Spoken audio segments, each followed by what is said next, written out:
Bharatiya Janata party प्रथम थर पर ओडिशा रे एकाकी सरकार गठन करिवार सौभाग्य पाइबा परे बा गौरव हासिल करिबा परे आज बहु प्रतीक्षित मंत्रिमंडल तांकर शपथ ग्रहण करिसेंती। गतकाली मुख्यमंत्री और उपमुख्यमंत्री नाम घोषणा करा जाइथिले मध्य आज संपूर्ण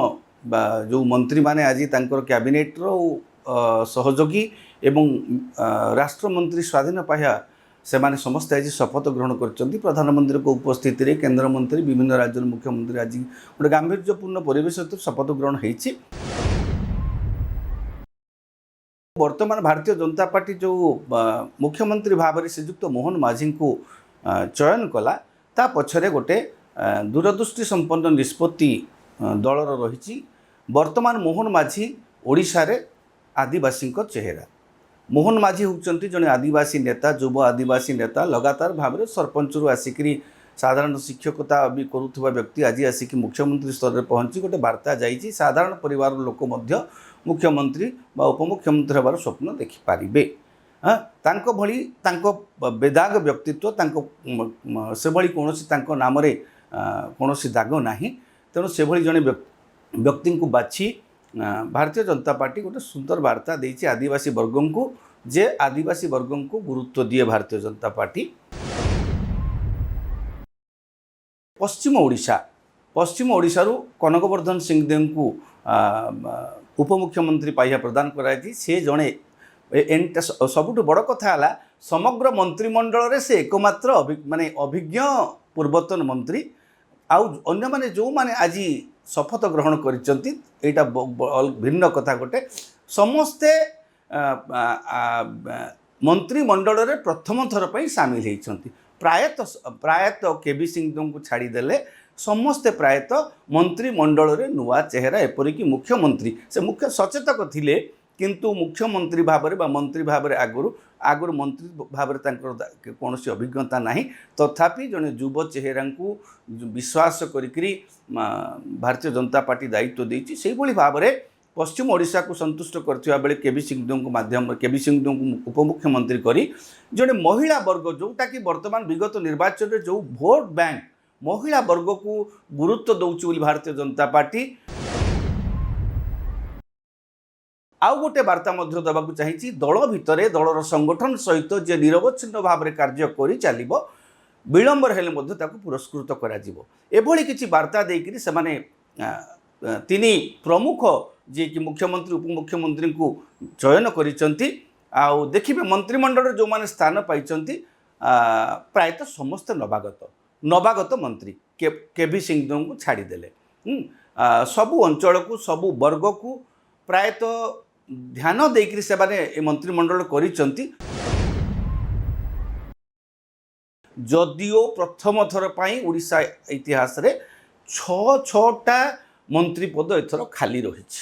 छटा मंत्री पद खाली रही अनेक माने आशायी एथरे आपण देखिए जयनारायण मिश्र को भली वरिष्ठ नेता मंत्रिमंडल में स्थान पाई ना हूँ तो कारण तार भिन्न कौन थी पारे कौ कारण से पाई ना। हाँ कई कहते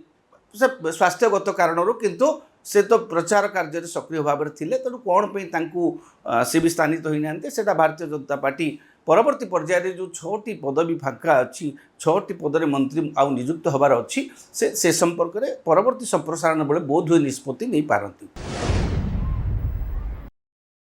सबुठ बड़ कथा है आप देखिए ये जो मंत्रिमंडल स्वरूप संपूर्ण भाव में नुआ आ मंत्रिमंडल जो मैंने स्थान पाई आप देखिए पुराणा लोक कृष्णचंद्र पात्र हेले ढेंकानाल हाँ पूर्वतन विधायक सी कृष्ण महापात्र संपूर्ण नवागत मयूरभंजरू गणेश राम सिंह जी आमर अच्छा मयूरभंजरू 2 जन को दि जाइए आपण जाजपुर जन को प्रदीप बड़ सामंत को दि जाइए जगतसिंहपुर पारादीप जी संपद स्वाई दि जाइए आपण गंजाम जी मुख्यमंत्री जिला जो गड़ को भेद कर भारतीय जनता पार्टी अपूर्व सफलता पाई से 2 जन को विभूति जेना आउ जड़े से जो गोकुलानंद मल्लिक एथर स्थान मिली मंत्रिमंडल में। परवर्ती पर्यायर आप देखिए आउ किसी मंत्री आप देखिए हाँ आउ जड़े हूँ मुकेश महालिंग जी कि भारतीय जनता पार्टी जड़े पुरुखा माने पुरुखा ना जड़े सक्रिय सभ्य आउ ना भी शुणा जाऊला आ गोटे ना शुणा जाऊला जे मुख्यमंत्री को हरैथिबा आपणकर लक्ष्मण बाग मंत्रिमंडल स्थान पाइबे बोली हुए तो कौन कारण तांकु स्थान दि जाए नहीं।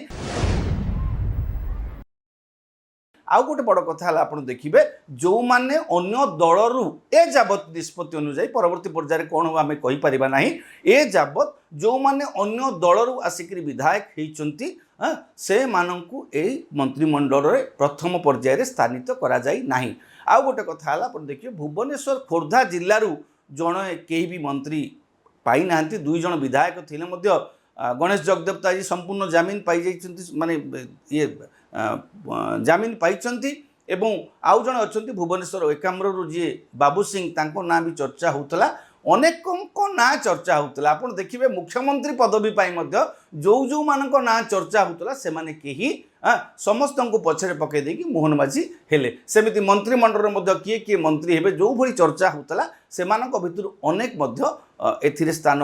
पाई नाहंती। बोध हुए प्रथम थर पाई 6-6टी जो मंत्री पदवी खाली अच्छी परवर्ती पर्यायर अन्य वर्ग को अन्य वरिष्ठता भित्तिरे बा अन्य वर्ग भित्तिरे से मानकु निश्चित भाव पूरण करा जिवो।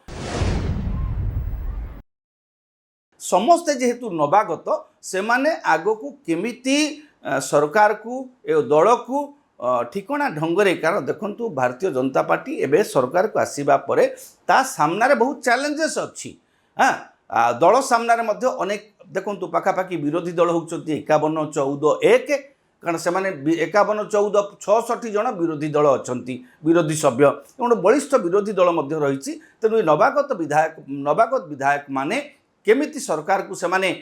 ठिकणा ढंगरे चलेबे, प्रधानमंत्री आसी देइथिबा ग्यारंटी बा सरकार भारतीय जनता पार्टी देइथिबा प्रतिश्रुति को केमिति पूरण करिवे ताकू देखिबा पई राज्यवासी अपेक्षा करिसंती। आशा करिबा सेमान निश्चित भाव में केही सेमिति अभिज्ञता बड़ कथा नुहे, अभिज्ञता न पाइथिबा लोक धीरे धीरे समयक्रमे शिखिक सुशासन देवारे सक्षम हेबे बोली आशा करिबा और ओडिशावासी जो आशा आकांक्षा पूरण करिवारे सेमाने सक्षम हेबे। ओडिशावासी जहाँ अपेक्षा करछन्ति से सरकार ठारू जो ग्यारंटीर प्रतिश्रुति देइथिले जो विश्वास सेमानंकठू रखिछन्ति ओडिशावासी से विश्वासर कसटी पथर रे सेमाने निश्चित भावे सरकार सुवर्ण प्रमाणित करिवे निजको बोली आमे आशा करिबा।